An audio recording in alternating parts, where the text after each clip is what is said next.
Operación Olvido de la Posguerra de Malvinas, y a los invitados especiales, el Teniente Coronel en situación de retiro, veterano de Guerra de Malvinas, el Comando Eduardo Villarruel, y el comisario retirado Alfredo Grimaldi, y al público en general. Hoy me acompaña en la mesa el prefecto mayor en situación de retiro, veterano de Guerra de Malvinas, quien sale en el libro, Osvaldo Aguirre. Ese libro, como dice el título, Operación Olvido de la Posguerra de Malvinas, se caracteriza por tener entrevistas a veteranos de guerra para que analicen qué significaron los años de posguerra. La guerra en sí duró 2 meses, la posguerra dura casi 37 años. En la posguerra hubo una situación muy lamentable, que es los veteranos de guerra, sobre todo los que eran soldados, clase 62-63, que tuvieron lo que se llamó estrés postraumático y antes se llamaba neurosis de guerra. Muchos de ellos cayeron en una profunda depresión y terminaron suicidándose. La bala del enemigo inglés que evitaron, el abandono de la sociedad y la indiferencia de los compatriotas lo provocaron. Mucha gente decía, los chicos de la guerra, que está mal porque no eran chicos, eran hombres, eran soldados. Como en todas las guerras, los soldados tienen 18, 19, 20 años.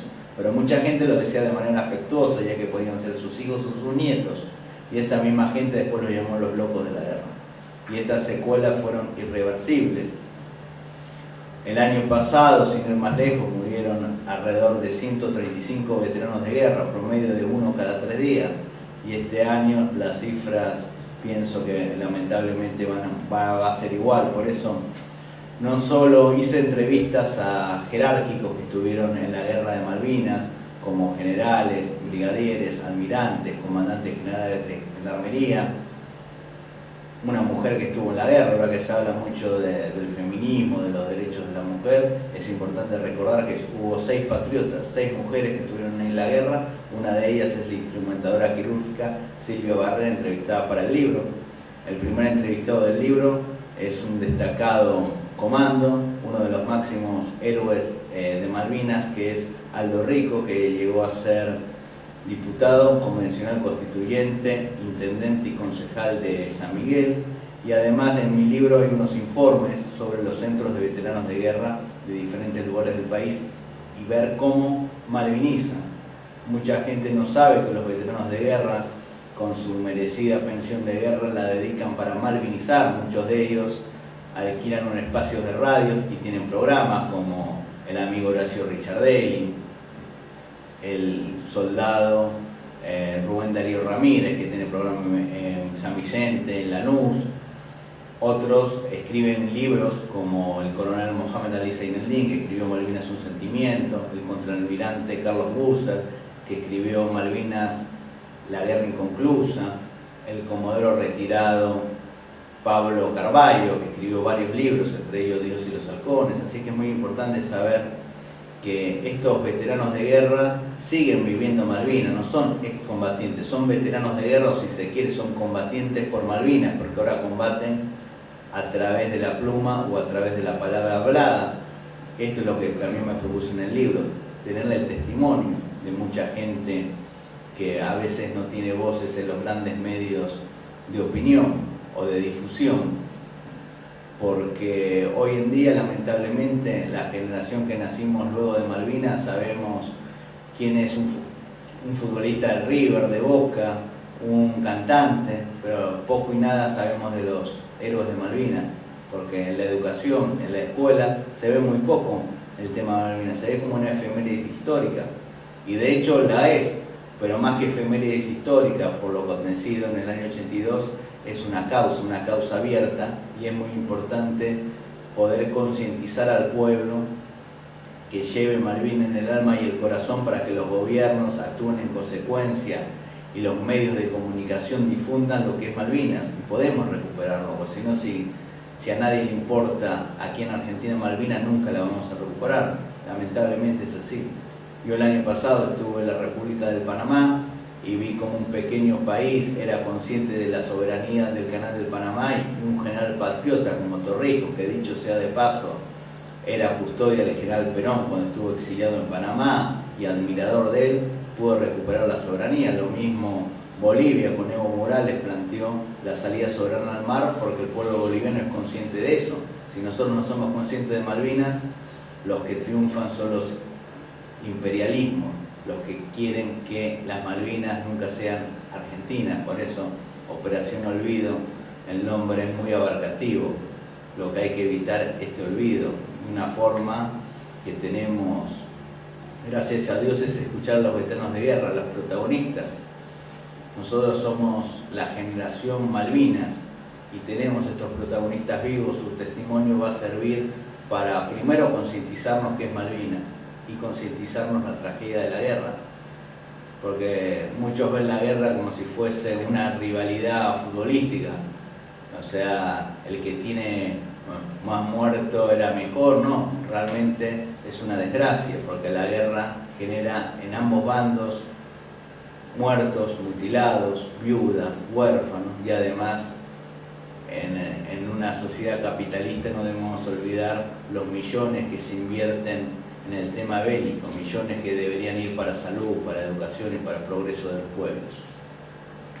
Otro tema muy importante del libro es el agradecimiento, porque a veces en la guerra uno critica a los que obraron mal con nosotros o a los invasores, pero poco se recuerda a los amigos. Uno de los países más amigos fue el país de Perú. Yo viví 4 años ahí, por eso pongo la efigie de Fernando Belaún de Terry, que acá en Plaza Perú, en Salguero y Figueroa Alcorta, tiene un busto, porque él nos ayudó a nivel político, diplomático y militar. Otro que nos ayudó fue el presidente demócrata cristiano de Venezuela, Herrera Camping, ya fallecido. Otro que nos ayudó fue un gran patriota, que para el imperialismo era un terrorista, pero realmente fue un gran amigo de Argentina, que es el coronel Muammar al-Gaddafi de Libia, como también nos ayudó el presidente torrijista de Panamá, el doctor Arístides Royo, a quien tuve la suerte de entrevistar el año pasado en Panamá, como también lo hicieron en menor medida el comandante Castro de Cuba. Digo la presencia ideológica para que vean que nos ayudó un nacionalista como Gaddafi, un demócrata cristiano como Herrera Camping, un comunista como Castro. Malvinas unió a todo el mundo, unió porque era una causa justa. Lamentablemente en nuestro país Malvinas no nos une. Los de izquierda lo ven como si fuese una locura militar. Es una señora muy conocida que le dan medios, dijo que los de Malvinas eran todos fachos y no debía volver ninguno, Eve de Bonafini. Después otros gobiernos, lamentablemente, como los gobiernos radicales, hicieron poco y nada, más nada que poco, y los que más hicieron fueron los gobiernos surgidos del peronismo. En la época de Carlos Menem, si bien se hicieron los nefastos tratados de Madrid, se dieron las medallas en el Congreso de la Nación, y en la época de los Kirchner, a pesar de la persecución y que pusieron presos a muchos veteranos de guerra que lucharon contra la subversión, se le aumentó la pensión graciable. Hay mucho para hacer. Ojalá que el próximo gobierno, sea de cual sea la procedencia política, haga más por Malvinas, porque Malvinas no es una causa perdida, es una causa que goza la simpatía de todo el mundo. Yo este libro lo presenté en la República Oriental del Uruguay, el anterior Malvinas por sus protagonistas, en Ecuador, en Bolivia y en Panamá, y vi el afecto y el cariño que tienen los hermanos americanos por la causa Malvinas. Tenemos que ser conscientes de eso. Me gustaría ahora cederle la palabra al prefecto mayor en situación de retiro, veterano de guerra de Malvinas, Osvaldo Aguirre, ya que uno de los testimonios más conmovedores es el del prefecto, ya que él, de una manera valiente y sincera, contaba cómo sufrió el estrés postraumático, algo que poco se habla y pocos profesionales de la psicología y la psiquiatría lo estudian, así que es muy importante este testimonio. Además, la palabra de él es un pequeño homenaje, ya que él es correntino, a los grandes correntinos y los hombres del noroeste que lucharon por Malvinas. Como se dice, cuando Argentina está en guerra, Corrientes la va a defender. Fue verdad, realmente la heroicidad de tus coprovincianos fue grandioso, por eso es un honor que hoy me acompañes en la presentación de este libro. Muchas gracias. Bueno, muchas gracias, Juan. Nunca imaginé que iba a tener tanta trascendencia quizás este libro, y vos nos debés una visita a la prefectura, que ya la voy a organizar. Estamos casualmente en el mes de un poco de la prefectura, y estamos tratando de conmemorar la actuación, porque como ustedes sabrán, la prefectura naval es una fuerza de seguridad, por lo tanto no estamos preparados para la guerra, y sí nos tocó y nos vimos envuelta en ella, luego de salir con 2 pequeños barcos de acá de Buenos Aires y arribar burlando el bloqueo inglés un 12 de abril. Imagínense, para un joven que estaba con el comando de un guardacostas, que se llamaba Islas Malvinas, tenía 25 años, justo había ascendido a la 3ª jerarquía, eran barcos nuevos que la prefectura había adquirido, y de repente llegamos a las islas, burlamos el bloqueo que nos enteramos después por los diarios, porque los ingleses habían decretado de forma unilateral las 150 millas náuticas, y ahí estuvimos. Entonces, voy a contar 2 anécdotas para no hacerla tan larga esta, y fundamentalmente una de ellas fue cuando entramos en combate, que fue el 1 de mayo.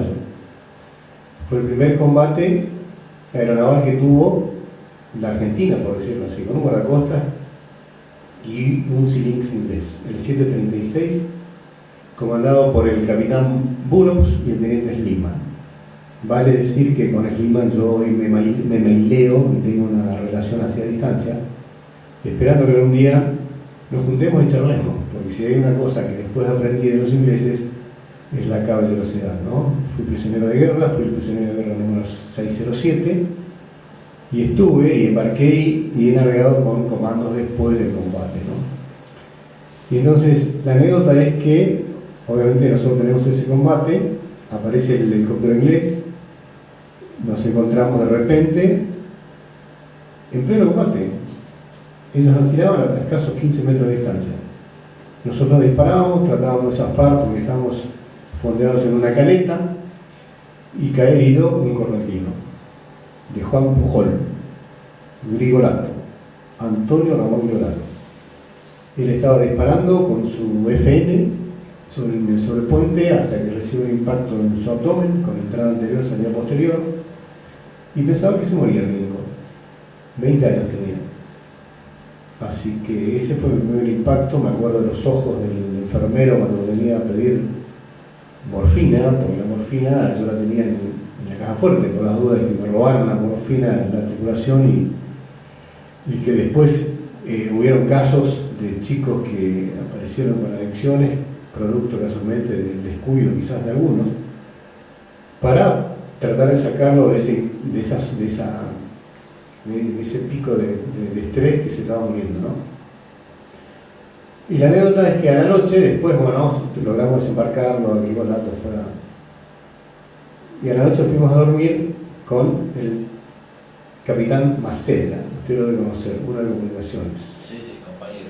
¿Cómo es suyo? Compañero. El coronel Maceda. Hoy tengo que ir a verlo, me pasaron el teléfono y la verdad que va a ser un gustazo volver a encontrarnos. Y dejamos el barco esa noche en el puerto y fuimos a dormir en la inmensidad de la noche junto al grupo de soldados, ya que todavía estamos ahí, empezamos a tomar conciencia de lo que habíamos pasado, de las 3 veces que nos atacó el helicóptero, y a la noche no podíamos dormir, del temblor que nos agarraba. En ese momento no se da cuenta absolutamente de nada, y a la noche éramos una hoja. Y escuché en la oscuridad la voz de un sargento que decía: ¿te enteraste de lo que le pasó a la prefectura? Sí, aparentemente tuvieron un combate, sí. ¿Y sabes por qué se salvaron? Porque esto no entiende nada de la guerra. Y era verdad.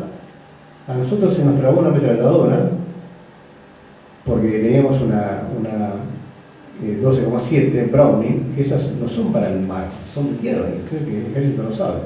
Pero bueno, nosotros teníamos popa, imagínense todo lo que tenía que ver las sales de mar, ya estábamos, hacía como un mes que estábamos en el mar, era muy difícil calibrarla, y no teníamos un rendimiento efectivo de esa ametralladora. Y tenía razón, nosotros nos defendimos con lo que pudimos, hasta con nuestras pistolas 9 mm. De hecho, se le causaron 6 impactos al helicóptero, que eso lo declaran ellos, y que quedaron fuera de servicio. Entonces, el libro, obviamente, cuando lo charlo con Juan Cruz, me dice el espíritu, y es tan inquisidor este señor, que estábamos en mi escritorio, porque yo todavía hoy estoy con artículo en prefectura, estoy como jefe del departamento de veteranos de guerra, e hice algo, o hicimos, mejor dicho, con el grupo de muchachos que hoy estamos, hacer algo que no se había hecho en 30 años, conformar el gabinete de estrés postraumático. Y hoy tenemos 6 casos declarados de estrés postraumático con obviamente suboficiales, todavía no ningún oficial, pero que han pasado por este gabinete y están entre un 20 y un 30% de invalidez por estrés. O sea que es como que al final de todo esto estamos pegando la vuelta para llegar al comienzo, que el comienzo era cómo enfrentar esto, ¿no? Es decir, yo testimonio, porque realmente era una situación muy complicada para mí. Yo vuelvo a la guerra, me caso, tengo un hijo, y mi hijo no podía jugar con soldados. Entonces tenía problemas en el jardín, tenía problemas en la escuela primaria, y obviamente iban a gabinetes psicopedagogas que ellos aprenden o entienden de una manera como si fueran juegos, ¿no? No podía jugar con sus deditos, y jamás en mi casa se había hablado de neumoninas. Más con mis hijos, tenían 6 años, 7 años, ¿no? Así que cuando hablo con la psicopedagoga me dice, no, usted es veterano, sí, bueno, pasa esto y esto. Pero digo, en mi casa no sabe. Me dice, no sé cómo explicarle, yo sé que usted no me va a entender, pero hay cosas que no sé cómo se transmiten, no sé cómo a los chicos. Y eso a mí me encendió la lamparita, así que comencé a curarme yo, intentar curarme yo. Hace muchos años que me analizo, que trato de que la psicóloga experta en el tiempo traumático me haga unas evoluciones, y eso me permite hoy estar acá, hablar, después de haber pasado y haber vivido un montón de situaciones, ¿no? Así que Juan, queda pendiente entonces armar... Sí, la visita... La prefectura naval, vamos a armar una reunión, y quiero que esto, obviamente este libro va a estar en la biblioteca de la prefectura, y agradecerte porque estaba viendo que no sabía que habías nacido en el 84. Sí, 2 años después de la guerra. 2 años después de la guerra. Y entonces hoy yo soy docente en la escuela de cadetes, y trato con chicos de 20 años. Y el año pasado logramos meter un premio, instaurar un premio, un reconocimiento para aquellos chicos que conozcan el tema de Malvinas y sientan pasión. Ustedes saben lo bueno que es, que yo hoy acá, está en el libro escrito, que los chicos, hay algunos que saben más de la guerra que nosotros, y saben más de la creación de la cultura que nosotros, y eso es muy aliciente, porque nuestros contemporáneos por ahí no nos respetan.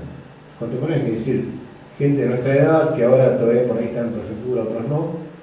Los más viejos sí nos respetan, y los jóvenes ni hablan. Uno va y el silencio se escucha cuando llegamos y damos alguna charla así, que tiene que ver fundamentalmente con nuestro estado anímico actual.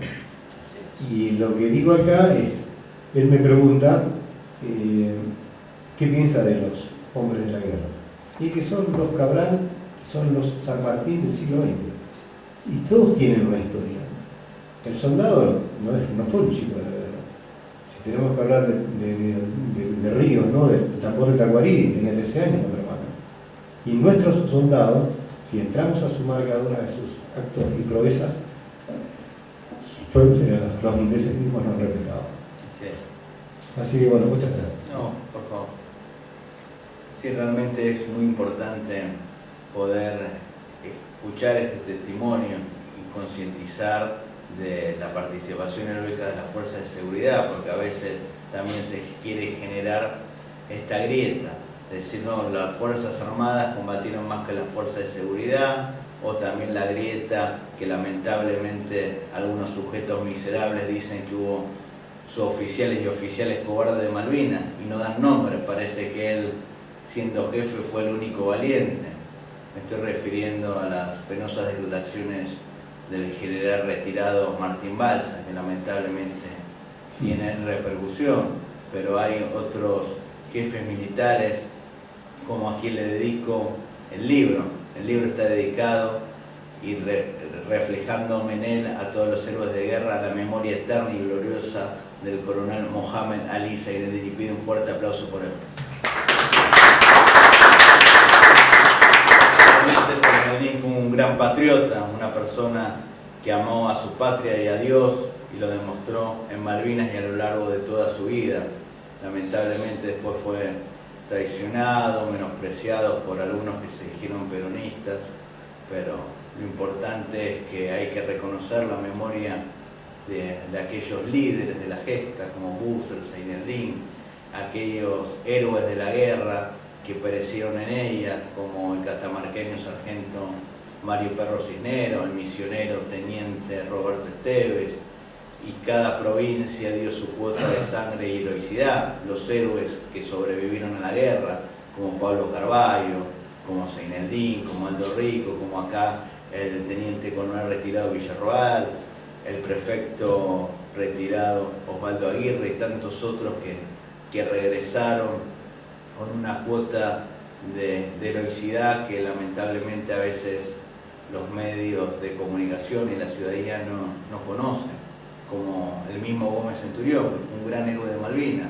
después quizás equivocadamente apoyó a un gobierno proimperialista, pero hay que reconocer que independientemente de las actuaciones políticas luego en el continente, hay que honrar a los patriotas que lucharon por defender a nuestras dos islas. También hay que tener en consideración a los patriotas, héroes de Malvinas, que ellos hace poco sacaron un bonito spot que dice que defendieron las dos islas y ahora defienden las dos vidas, porque no se puede separar el patriotismo con la religiosidad. Por eso en el libro anterior lo entrevisté al capellán Vicente Martínez Torres del Regimiento de Infantería 25, donde habla de la importancia de la religiosidad y del trabajo de los capellanes. La operación de desembarco anfibio del 2 de abril fue llamada Operación Rosario, porque el teniente coronel Zainuddin enterró el rosario en suelo malvinero, y él decía: la mejor protección para el aeropuerto va a ser el manto de la Santísima Virgen. También quiero agradecer públicamente, ya lo hice en privado, al teniente coronel retirado Eduardo Villarroel, porque cuando fui a la casa me obsequió un bonito cuadro que lo tengo colgado sobre qué es el rosario de Vizoso Pose, el rosario impactado por un proyectil que le salvó la vida. Ese fue el milagro del combate. Así es, el milagro del único del combate que ganamos en Malvinas. Sí.